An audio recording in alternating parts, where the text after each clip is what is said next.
¿Cómo están, jóvenes? Qué gusto estar con ustedes. Es un honor para mí poder enseñar en este taller, un taller al cual está orientado a poder mostrarnos a la imagen de nuestro Señor. Este mundo carece de hombres, hombres de verdad.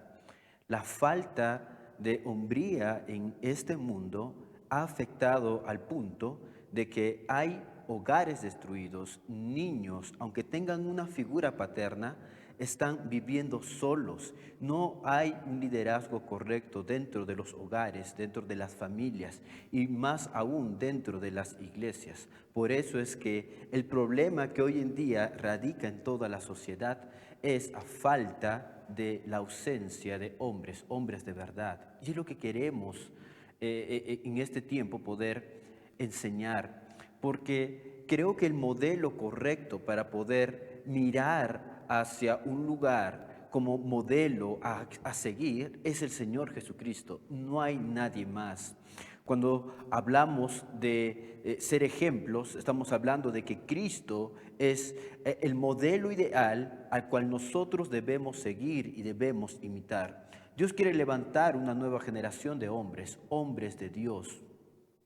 Pero para hacerlo, primero tenemos que ser hombres, dejar de ser niños, dejar incluso de aparentar ser machos, comenzar a ser verdaderos hombres. Esto no tiene nada que ver con el machismo. El machismo tiene que ver con la fuerza bruta, con los abusos de toda índole, incluso tiene que ver con la sexualidad pervertida.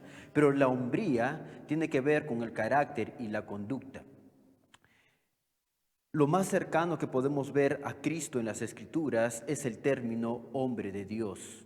Y los hombres de Dios son una gran necesidad en este mundo. El apóstol Pablo le decía a Timoteo, ahí en la carta de 1 Timoteo capítulo 6, en el versículo 11, nos dice: mas tú, oh hombre de Dios, huye de estas cosas y sigue la justicia, la piedad, la fe, el amor, la paciencia, la mansedumbre. Pelea la buena batalla de la fe, echa mano de la vida eterna, a la cual asimismo fuiste llamado, así, habiendo hecho la buena profesión delante de muchos testigos. Entonces, Pablo le dice a Timoteo que tiene que ser un hombre de Dios, y lo más parecido en las Escrituras a ser similar a Cristo es ese término precisamente. Los hombres de Dios son una gran necesidad en el mundo y no son producto de una preparación académica, porque las universidades no producen hombres.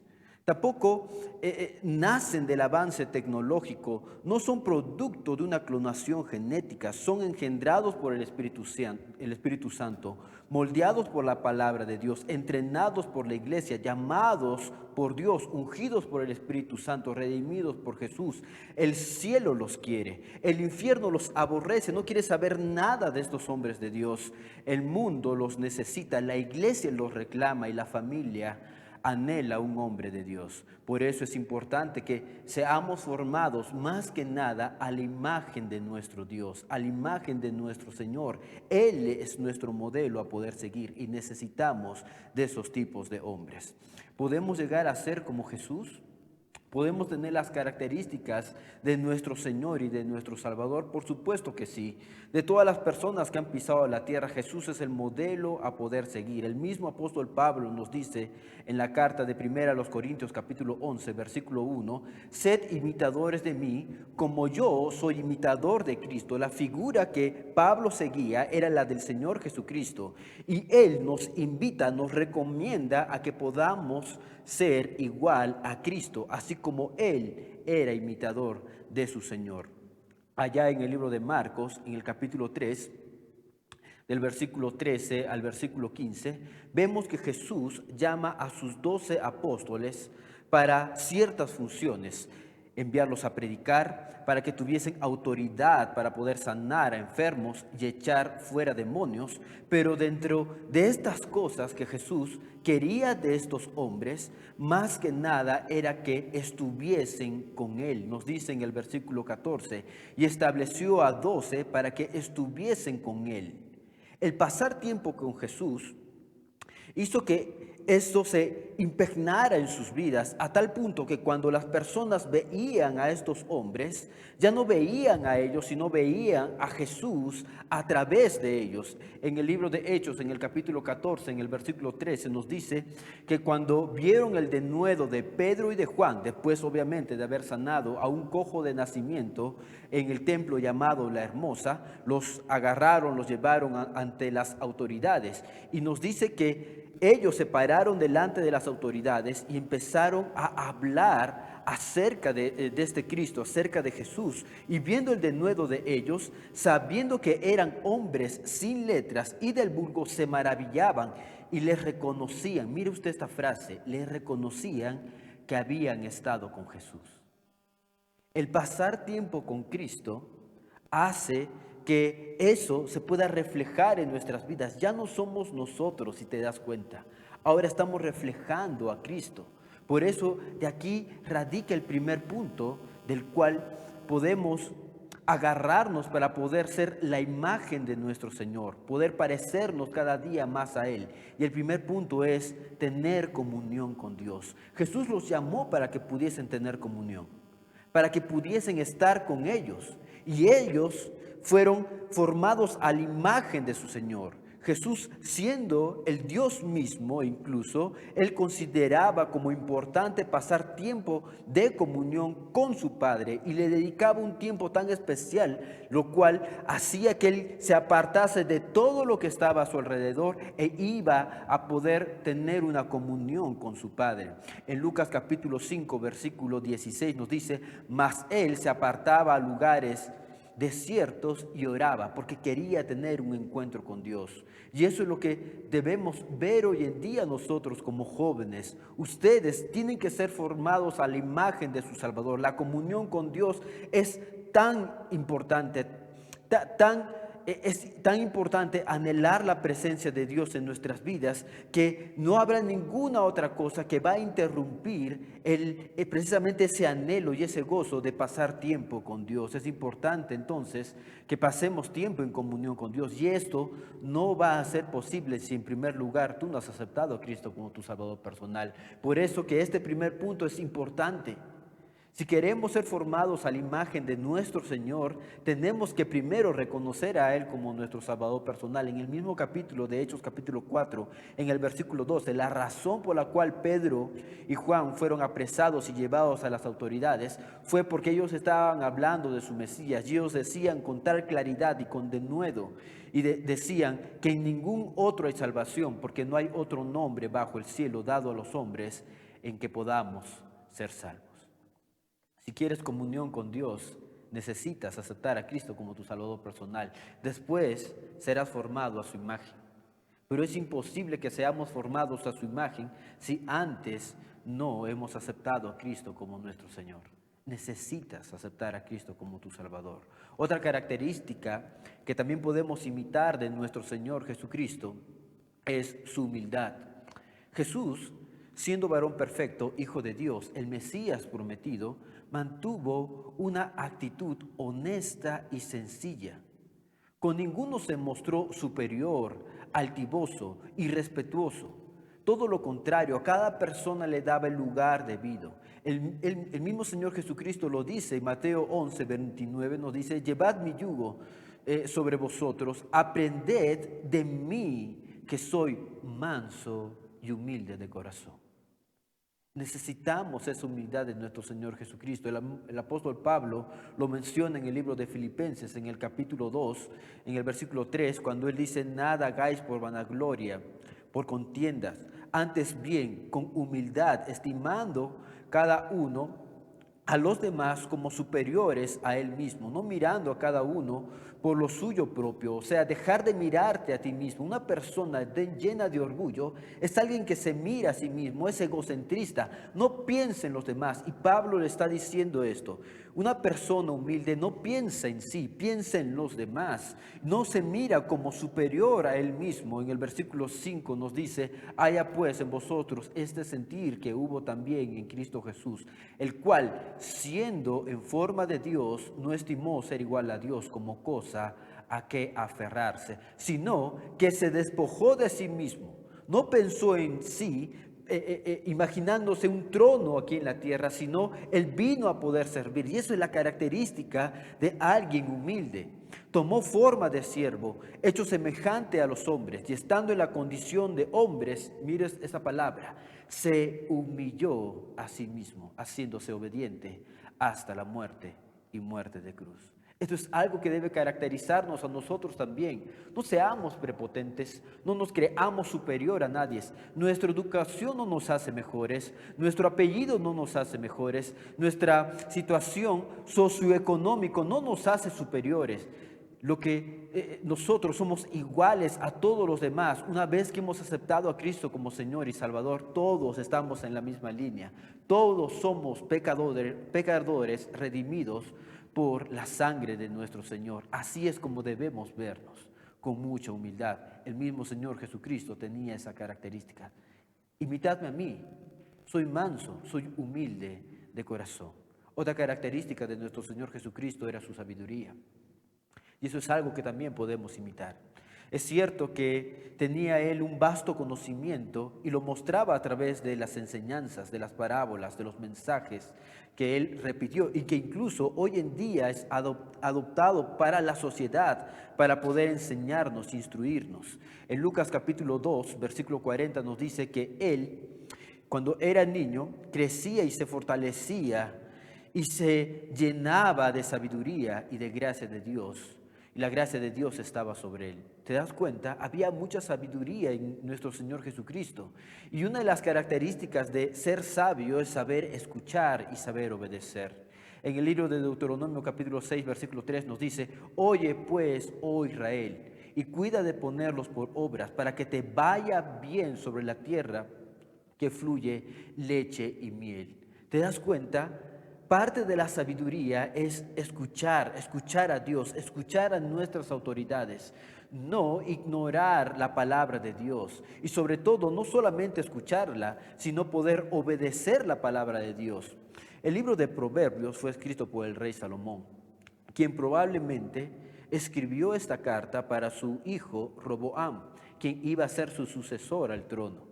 Y muchas veces en ese capítulo se dice cosas como: hijo mío, si recibieres mis palabras. En el capítulo 2, en el versículo 1 encontramos esto. En el capítulo 3 también nos dice: hijo mío, no te olvides de mi ley. Oíd, hijos, las enseñanzas de tu padre. En el capítulo 4, hijo mío, está atento a la sabiduría. En el capítulo 5, en el versículo 1 nos dice. En el capítulo 10, el versículo 1 también nos dice: el hijo sabio alegra al padre, pero el hijo necio es tristeza para su madre. Muchas veces cuando hablamos de los jóvenes hoy en día, las personas de este mundo piensan que un sinónimo para joven es ser tonto y necio. No debería ser ese concepto que tiene el mundo para nosotros, porque nosotros deberíamos reflejar la imagen de nuestro Señor diariamente, constantemente. Como jóvenes muchas veces no queremos obedecer a Dios y parte de la sabiduría nos lleva a un tercer punto que el Señor Jesucristo era. Jesús era obediente y nosotros tenemos que aprender a ser obedientes. Y tenemos que ser obedientes hasta el punto del sacrificio. El mismo Señor Jesús lo era. La sabiduría va a la mano con escuchar y va a la mano con obedecer. Y por eso el Señor Jesucristo era alguien que estaba lleno de sabiduría porque se reflejaba en la obediencia. El mismo Señor Jesucristo, estando a pocas horas de poder padecer en el Calvario, bajo las autoridades, nos dicen en Mateo capítulo 26, versículo 39, yendo un poco adelante, se postró sobre su rostro, orando y diciendo: Padre mío, si es posible, pase de mí esta copa, pero que no sea como yo quiero, sino como tú lo deseas. No quiero hacer mi voluntad, quiero hacer tu voluntad. Y en eso consiste la obediencia. Muchas veces en hacer cosas que quizás no vamos a entender. A veces intentamos buscarle explicación a todas las cosas que se nos ordenan, pero no necesitamos necesariamente eso. Si somos alguien que estamos confiando en Dios, en su palabra, entonces simplemente tenemos que decir: sí, Señor, voy a hacer caso, voy a obedecer, aunque no me guste, pero estoy confiado de que tú tienes lo mejor para mí. Eso es lo que tenemos que hacer, tenemos que ser obedientes. Alguien que es obediente a la palabra de Dios es alguien que se deja guiar por la palabra de Dios. No por las emociones ni por intereses propios, tampoco por los sentimientos. Tiene que obedecer con sacrificio al punto de dejar su orgullo a un lado y decir con mucha humildad, con mucha sencillez de corazón, estoy dispuesto a obedecer. Y es lo que tenemos que hacer. Otra característica que vemos en nuestro Señor Jesucristo, aparte de la obediencia, era su amor. Nunca podemos despreciar el amor de nuestro Dios. Su amor se vio reflejado a través de su sacrificio y a través de la obediencia hacia su Padre. Si te das cuenta, cada punto de esto se encaja. Porque si somos obedientes a Dios, entonces, hermanos, vamos a hacer las cosas al punto de poder sacrificarnos por los demás. Vamos incluso a mostrar amor hacia Dios, y eso es parte de la obediencia. Una persona que ama a Dios va a obedecer. Y nosotros tenemos que amar a las personas. El mismo Señor Jesucristo se dio a sí mismo por amor a las almas, por amor a ti, por amor a mí.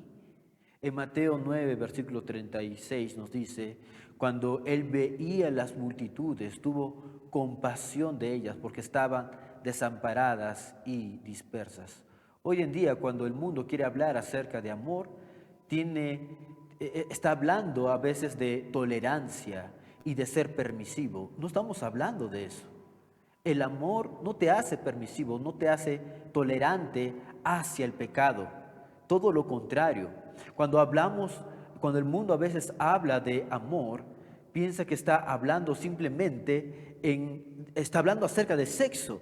Y no es así. La mayor forma de poder dar amor es a través del sacrificio, a través de la obediencia, a través de la humildad que ya hemos visto. Tenemos que amar con la misma pasión que nuestro Señor Jesucristo amó, al punto de que incluso estuvo dispuesto y está dispuesto a poder perdonar todo pecado que se comete contra Él.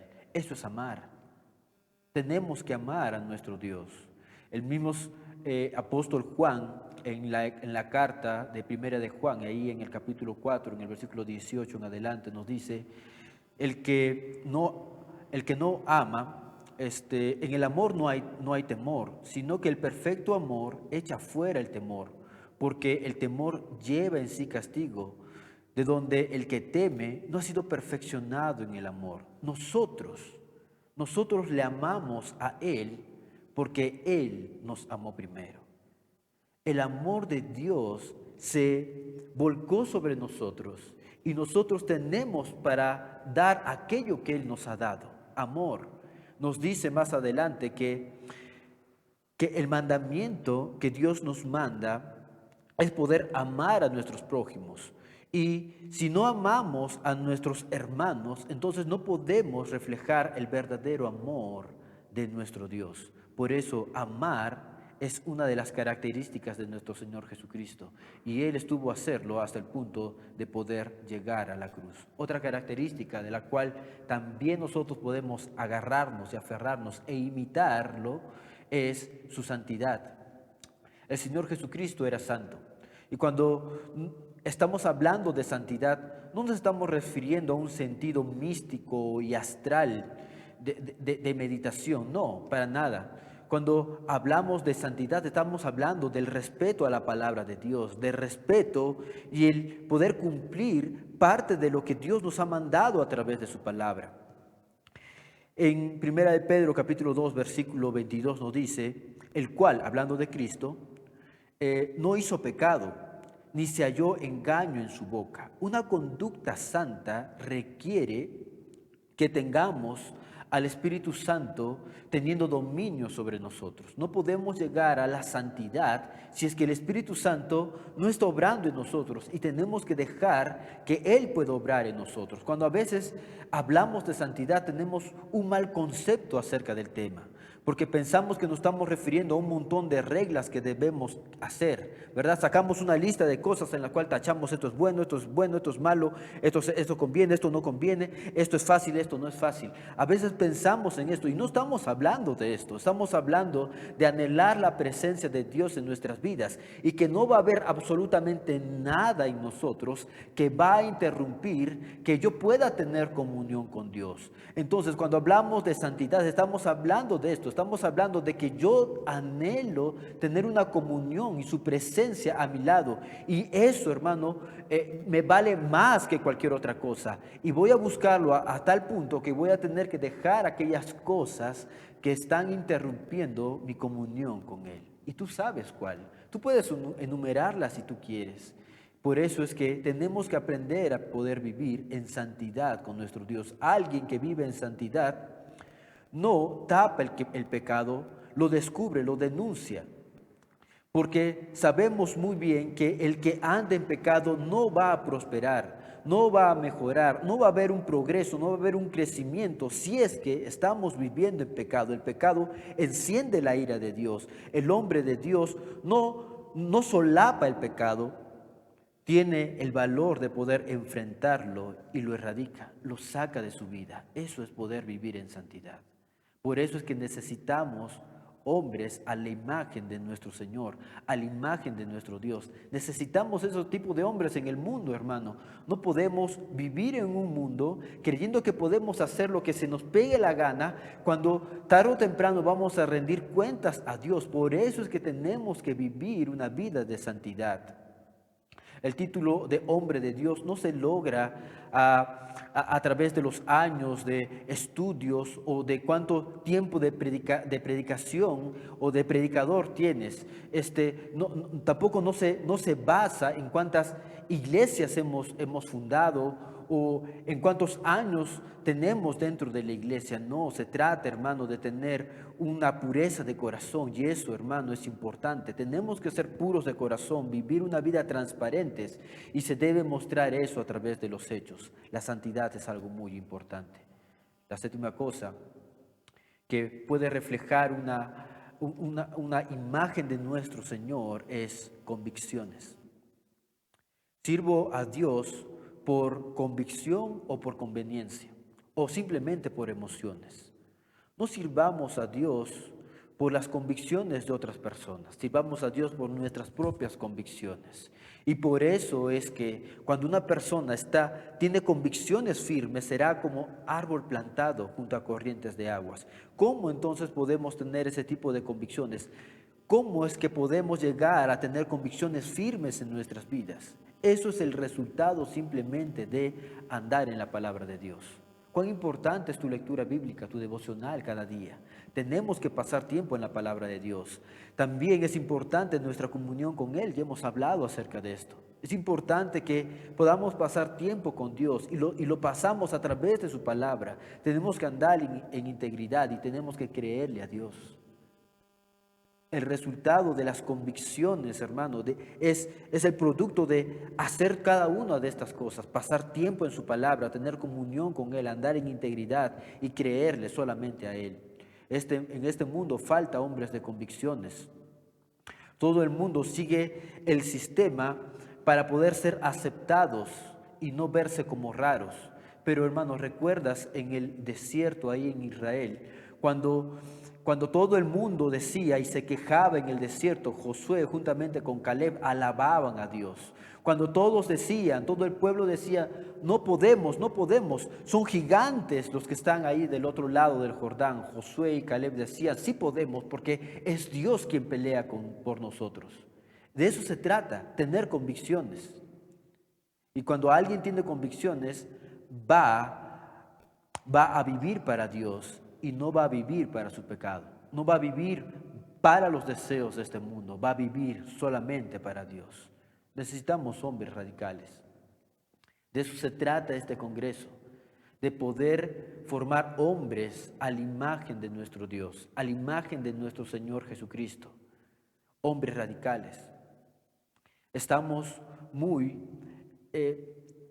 formados muchas veces a la idea de este mundo, en la cual creemos que un hombre es aquel que tiene más mujeres, es aquel que tiene más dinero, es aquel que grita, alza la voz, patea la puerta y todo mundo quien está adentro tiene que agachar cabeza y tiene que obedecer. Y no es eso la hombría.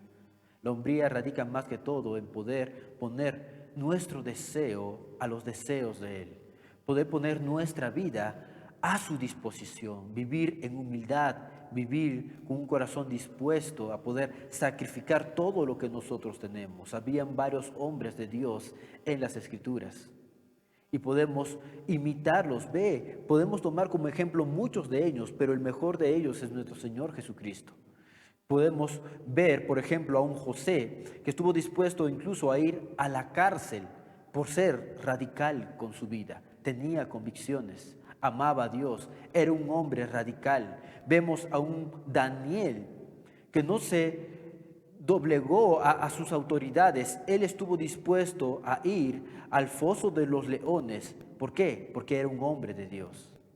No era un hombre que se vendía a este mundo. Vemos al mismo Señor Jesucristo que murió en la cruz por decir: yo soy el Cordero de Dios, yo soy el pan de vida, mi casa es casa de oración, y por decir: yo soy el Hijo de Dios.